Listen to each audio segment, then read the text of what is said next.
сәлеметсіздер ме достар, мен каналыма қош келдіңіздер. Бүгін біз кешкі асқа қуырдақ деген тағам жасаймыз.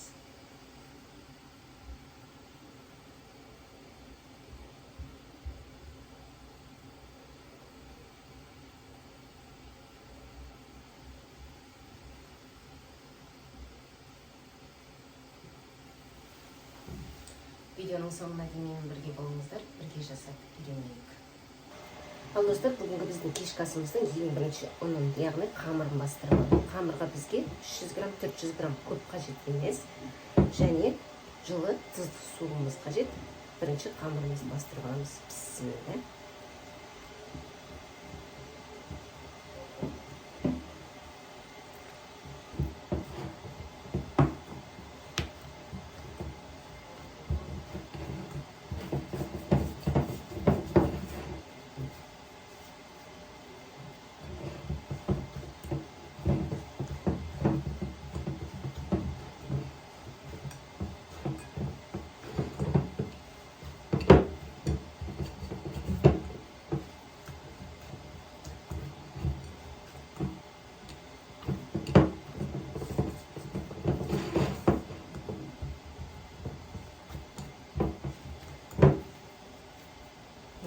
Бізге аз қандай қамыр болса жетеді.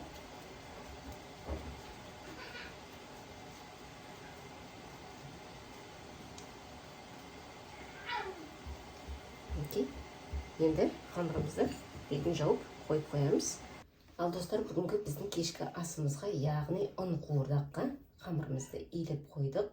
Енді келесі бізге сиырдың еті қажет болады, бауыр қажет бізге, жуамыз қажет бір жуа, және картоп қажет болады. Ең бірінші жуамызды турап, ыстық майға қуырамыз.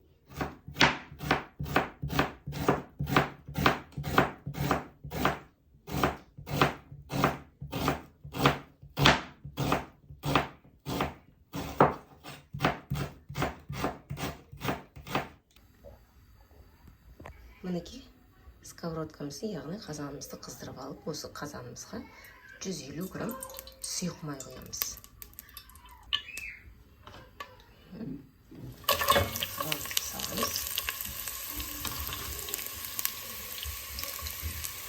Жуамызды енді жақсылап қуырып алып.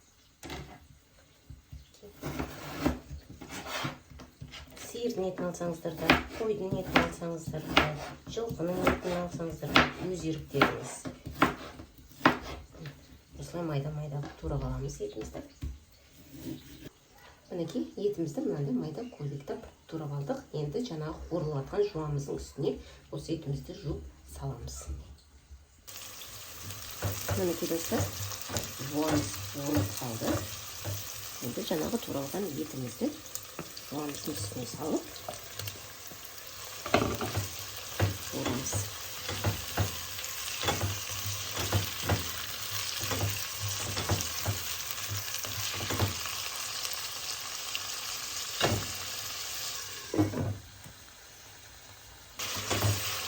Осы қуырылып жатқан етіміздің үстіне біз енді сушеный зелень дейміз, смелый смелый сушеный біткен приправаларды.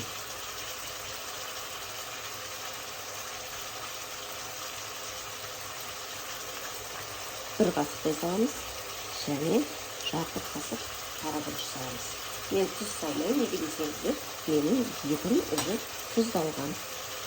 Енді үстіне 150 грамм сүзіп бұқтырып қоямыз, қақпағын жауып. Ал келесі біз оған дейін картопымыз бен бауырымызды турап қойып, етіміз қуырыла бергенше. Қатты үлкен емес, қатты кішінде емес, осындай кусоктармен тураймыз.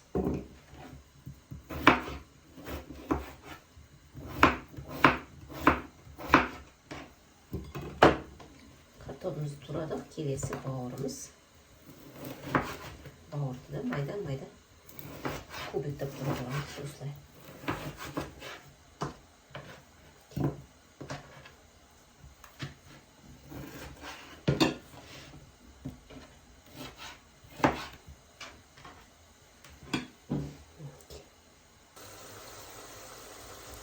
Достар, етімізді жасап қуырып алдық. Қуырылды. Енді осының үстіне картошкамызбенен бауырымызды саламыз.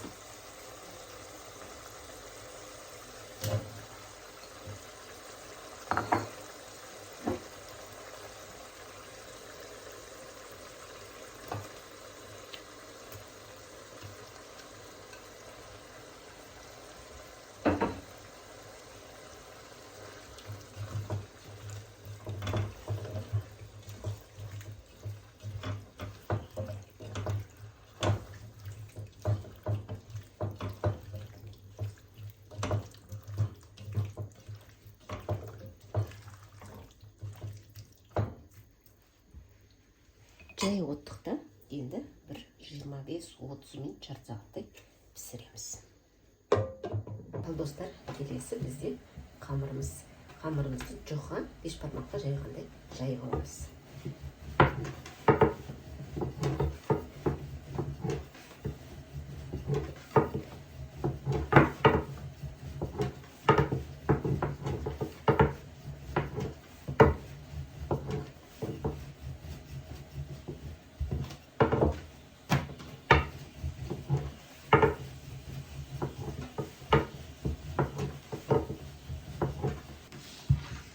Мінекей достар, қамырымызды жоға бешбармаққа жайғандай жайып алдық. Енді осы тестамызды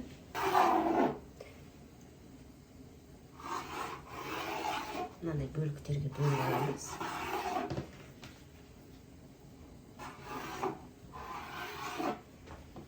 Енді осы қамырымызды былай сковородкаға салып, екі жағын қаптап аламыз. Яғни қызып тұрған сковородкаға ештеңке салмаймыз, просто тесттен қамырымызды екі жағын аунатып лаваш сияқты ғой, лаваш сияқты қақтап аламыз.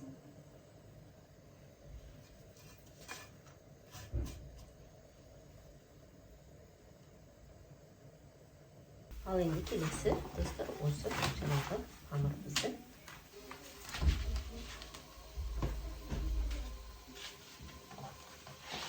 алып, былай орап, ұзынша етіп тураймыз. Салонкаға.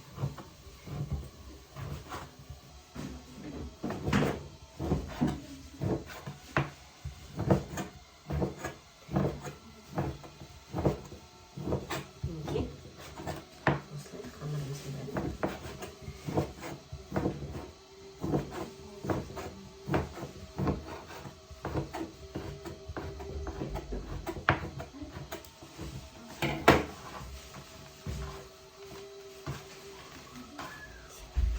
мінекей достар, осындай болып шығады. Осындай алып бәрін турап аламыз. Мінекей достар, енді осы қуырылған қуырмамыздың, яғни картофеліміздің етіміздің үстіне жаңағы тураған қамырымызды, тестамызды аламыз.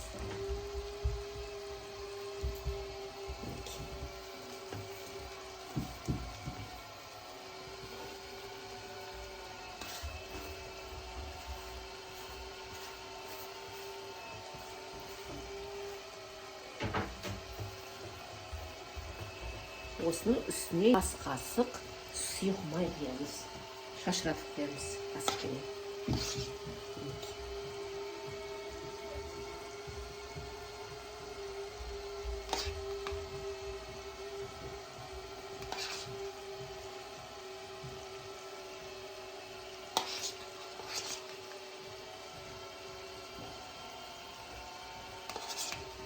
Енді қақпағымыз жауып, қақпағын 20 минут пісіреміз. Жай оттықта. Мінекей достар, біздің қуырдағымыз, ұн қуырдағымыз дайын болды.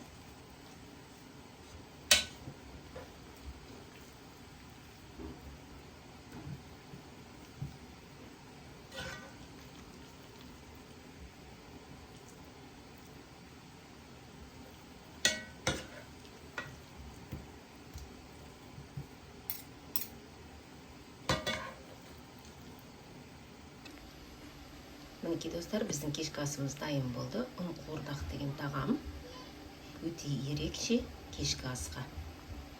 түрін қараңыздаршы, мінекей әдемі керемет. Бетін өстіп көкшілікпен, яғни жуаменен көк безендіріп қойсаңыздар болады. Астарыңыз дәмді болсын.